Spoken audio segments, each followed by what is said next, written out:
ভাগো।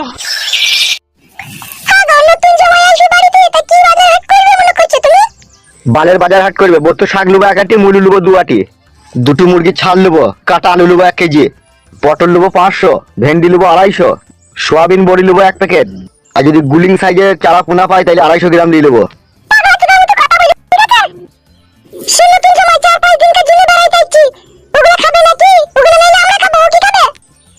আমরাও তোদের বাড়ি গেলাম, আমাদেরকে কি খেতে দিল? ছোট ছোট সাইজের মানে আইলা মাছ চচ্চড়ি আর ভাত দিল। তাইলে কি আনবো কি বাল? জমাইকে বেশি আদর আল্লাহ দিয়া ভালো লয়, জানিস তো?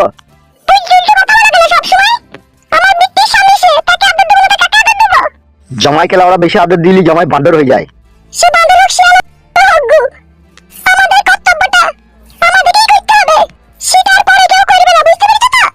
এখন ওইসব প্যাচল কথা বাদ দিলে ওরা কি আনতে হবে তাই বল।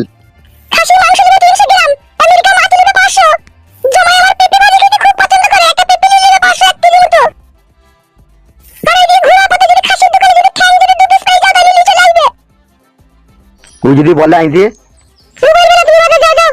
শালা একটা জমাই জান চলে দিচ্ছি, 4-5টা জমাই থাকলে কি আমি বুঝতে পারছি। মন শালা ভাতার একটা পেয়েছিলাম জন্মের বাড়ি কিটা ভাতার না ভাত করা চাপাই না, তার আবার চলে আসবি নাইলে। যদি আমি জানতাম তোমার মনে এরকম নুনরানি ভরা আছে কখনো তোমার সাথে আসতাম না। তোমার ভালোবাসা বউ খেতে পাবে না, ঘরে শুকিয়ে মরবে তাও তুমি শুয়ে থাকবে। তো আমাকে একটা কথা বল, তুই তো জেনে শুনে দেখে শুনে আমাকে বিয়ে করলে, দেখুন এরকম করলে কি করে কি হবে বল। তো কাজে কমে যাও নালে কাপড়টা কি বলো? তো যা আছে 2 দিন চালা, তারপর আমি ব্যবস্থা করছি। ঘরে শুয়ে শুয়ে কি ব্যবস্থা হয় বলো? আসল কথা বললে তুমি আবার রেগে যাবে কিনা বলতাম। কি আসল কথা শুনি? তোমার ভাতা ছিল এমএলএ, বুঝতে পেরেছো তো? সরকার যে টাকাগুলো এমএলএ সাহেবের হাতে দিত গরিব মানুষদেরকে দিতে, সেটা তোমার স্বামী না দিতে নিজের পকেটে ভরে নিত। তা তার সংসার তো রাজার হালে চলবেই, কিন্তু আমাকে কে কত টাকা দিচ্ছি বল, তাই আমার সংসার রাজার হালে চলবে। তাহলে তুমি কাজে যাবে না বল তো? কাজে যাবো না কথা তো একবারে বলিনি, ধান কাটা লাগবে কুল গাছি থেকে 95 টাকা দিয়ে কেস্তি কিনে নিয়ে একবারে মাঠকে মাঠ খালি করে দেবো ধান কেটে। এখন আমাকে একটু রেস্ট লিখে দে। তোমার কথাবার্তা শুনে মনে যেমন নিজের মতো নিজে ফাটাই। ওই রকম কথা বলছি কেন তুমি মাথা? বল আমার মানুষের সুখ দুঃখ বুঝো না নাকি তুমি? আমি গরিব মানুষের ছেলে, কিছু দিতে পারি আর না পারি, শরীরে চাহিদাটা তোমার ভালোভাবে ভালোবাসা দিয়ে মিটাইতে পারবো, কিন্তু তুমি যদি এখন আসমানের চান চাও সেটা কি আমি দিতে পারবো বলো? আমি তো আসমানের চান চাইনি, তোমার কাছে আমি 3 বেলা খেতে চাইছি। আর তুমি যদি সেটাও না পারো তা কাপুরুষ মগা পুরুষ তুই রাস্তায় বসে বাটি হাতে ভিক্ষা করো না যাও। শরীরের ভালোবাসাতেই যদি জীবন কাটতো তাহলে হিরে মনি মুক্ত জহরত সোনা দানা এইসব জিনিসের আর প্রয়োজন পড়তো না। এসি রুম মকমলের বিছানা হাইড্রোলিক খাট এইসব আর মানুষের প্রয়োজন পড়তো না।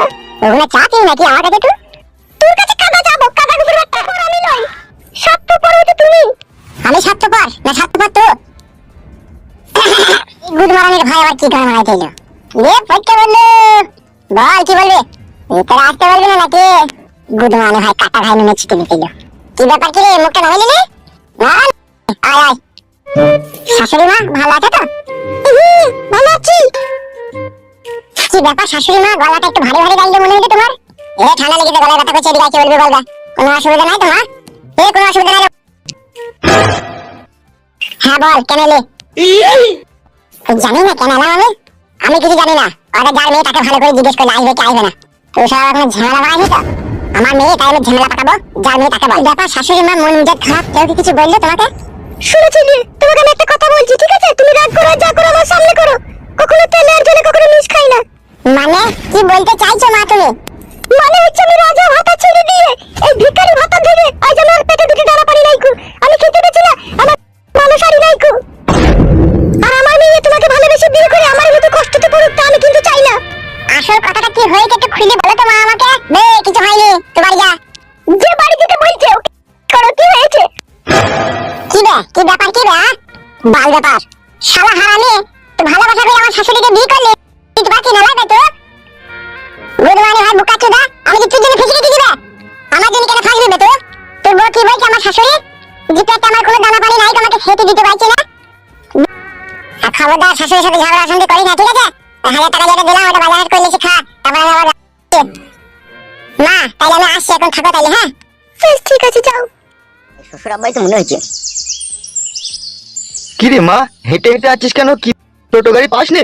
বাবা টোটো গাড়ি একটা পেয়েছিলাম, আমাদের বাড়ি অবধি 90 টাকা ভাড়া নেবে বললো, সেই জন্য চাপিনি। সে তো জমাই টাকা দিবে, তা তুই চাপলি না কেন? এইটুকু রাস্তা আমার 90 টাকা গাড়ি ভাড়া দিতে হবে, হেঁটে হেঁটে চলে এলাম। এ কি জমাই, তোমার গাড়ি জামা কই? আপনার বাড়ি আসবো আসবো করে আপনার মেয়ে আমাকে জামা দেয়নি গো। তুই আবার আমার বাড়ি দিতে কেন, নিজে না জামা পরে?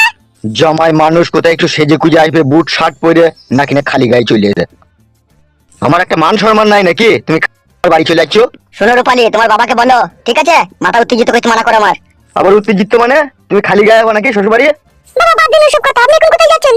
বাজারে যাচ্ছি আমি। ঠিক আছে বাবা, যান।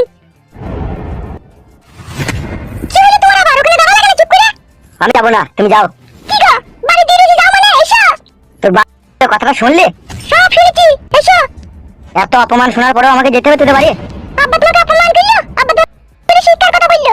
তাই নাকি? এসো। তোকে এখন কিছু বলবো না আমি। যখন বলবে তখন বলবে, এখন চুপচাপ সোজা ভাবে এসো হইতে।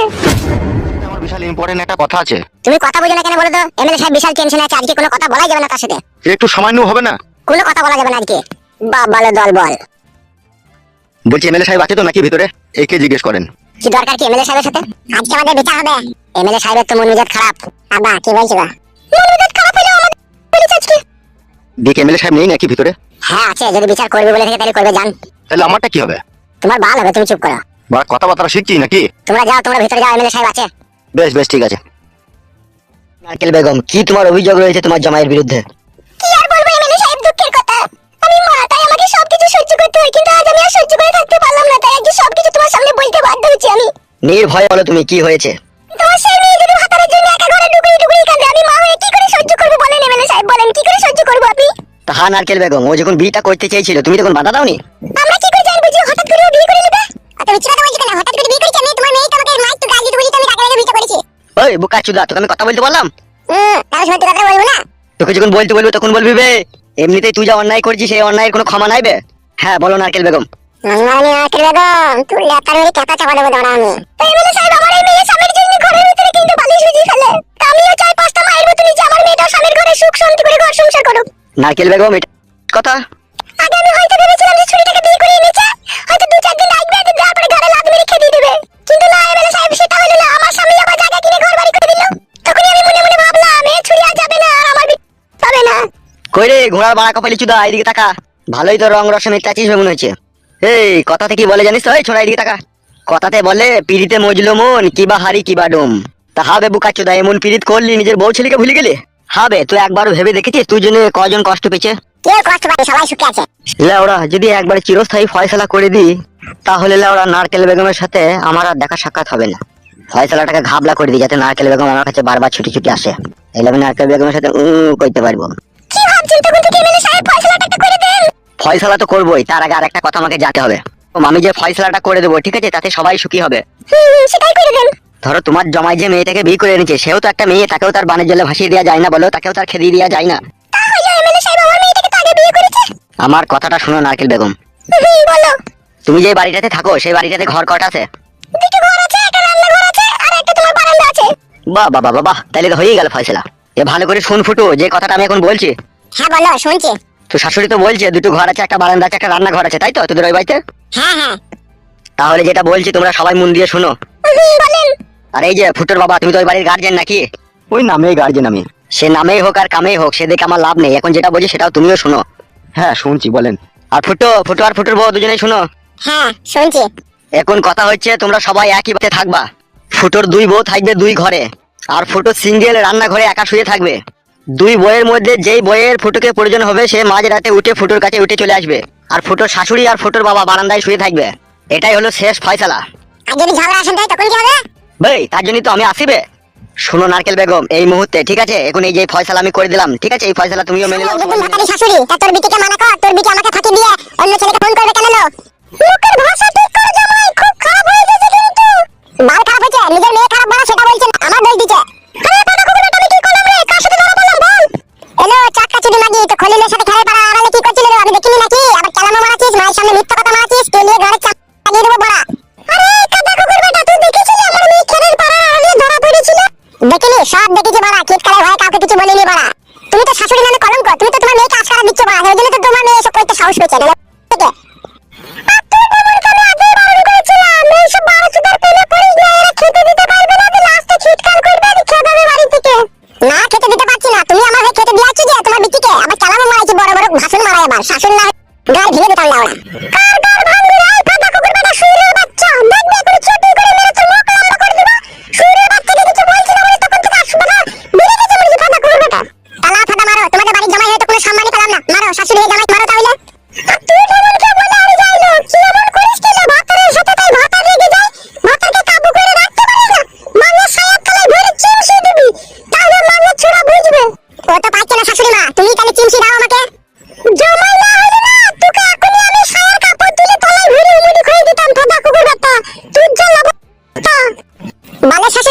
শাশুড়ি হলে জামাইয়ের সাথে ভালো ব্যবহার করতা, জামাইকে আদর করে বাড়িতে ডিম সেদ্ধ খাওয়াতা, চা খাওয়াতা, দেশি মুরগির লেগ পিস খাওয়াতা। দাদা তো কোনোদিনও খাওয়ালো না, তাহলে দোকান থেকে 250 পোল্ট্রি মুরগি নিয়ে এসে ওই কড়াইয়ে একটু পানি ফানি বাল চাল দিয়ে ছাড়ছুপ করে বলে দাও যে যা দিগা, সেই তো জামাই। কি সম্মান দাও সেটা আপনি জানিবা না।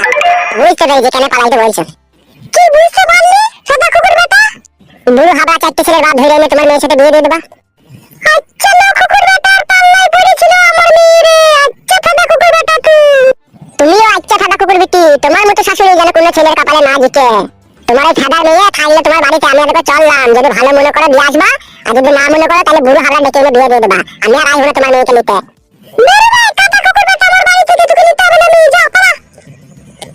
ঠিক আছে সাদা, আমিও দেখবো ক ছেলের বাপের সাথে তোর বেটির বিয়ে হয়। আমি চললাম। হবে তা তো শাশুড়ি কি বললো বে? শাশুড়ি মান মারানি তো শিখিয়ে দিচ্ছে বউটাকে, বলা যাবো না। আসবে না তোর মেয়েটাকে ঘরে ভরে রাখবে না কি ও? সেটা ওরাই জানে কোথা ভরে রাখবে কি না রাখবে। আমাকে তো বললো আর মেয়ে কখনো পাঠাবো না। তা হবে তা তুই বউটাকে বললি না তুমি আমার সাথে চলে এসো? বাবা তোমাকে বুঝাইতে গেলে না বড়া একটা বড় হুড়কু ভাসছে, তবে তুমি লাউড়া বুঝে। কেন রে কাদা কপালি ছোড়া, আমি কি কিছু বুঝি না নাকি? বুঝো তো একটা ঘর মাইতে বারবার জিজ্ঞেস করছো কেন? বুঝতে পারছো না ওর মেয়েকে আর পাঠাবে না? বাড়ার বাল আমার। সেদিনকে রাত্রে ওর মেয়ে যখন ধরা পড়লো তখন যদি আমরা ভালোবেসে আদর করে যদি ঘরে নিয়ে আসতাম তাহলে পাঠাইতো। বুঝতে পেরেছো তো? অপমান করে তাড়িয়ে দিয়েছে বলে সেই জন্য আর পাঠাবে না। ওরা বুঝতে পেরেছি, চোরের মায়ের গলা। তো বাবা তুমি আমার বউকে দেখে পছন্দ করেছিলে না আমার শাশুড়িকে দেখে তুমি পছন্দ করেছিলে? মারবো সাদা কপালি ছোড়াকে। আমি কেন তোর শাশুড়িকে দেখে যাবো বে বোকাচুদা? আমি বুঝতে পারি গো, সব মানুষের চাল চলন আমি বুঝতে পারি। ঘরে মা নেই, মা তো ছোটবেলায় মরে গেছে। আর আমার শাশুড়িটা গুদুম গাদুম মাল ছিল, তোমার পছন্দ হয়েছিল, তুমি দেখেছো যে আমি পরে তো মালটাকে একবার চেক করতে পাবো। তা যা হয় হবে, এই ছেলে এই আমার বেটার সাথে এই মেয়ের বিয়ে দিয়ে দিই। হবে খান কি ছেলে, তোর মনে অত সন্দেহ কেন বে সুরের বাচ্চা? তা ঘর মাইতে তুমি আমার সাথে গেলে না, তুমি আমাকে একা পাঠিয়ে দিলা। তুমি তো বয়স্ক লোক, তুমি তো বুঝিয়ে পারিয়ে বউটা কাইতে পারতা। আমার ঘর কখন মারাইছো? তুমি তো আমার শাশুড়ির সাথে আগে কডলাইন করে দিয়েছো, পক পক করে ভরে দিয়েছো, দিয়ে দিয়েছো কোন লজ্জায় আমার শাশুড়ির সামনে যাবো, আমি এই শালাকেই পাঠাই। চুপ বোকাচুদা, এসব তোর ভুল ধারণা। আমি কখনোই এসব খারাপ কাজ করিনি তোর শাশুড়ির সাথে।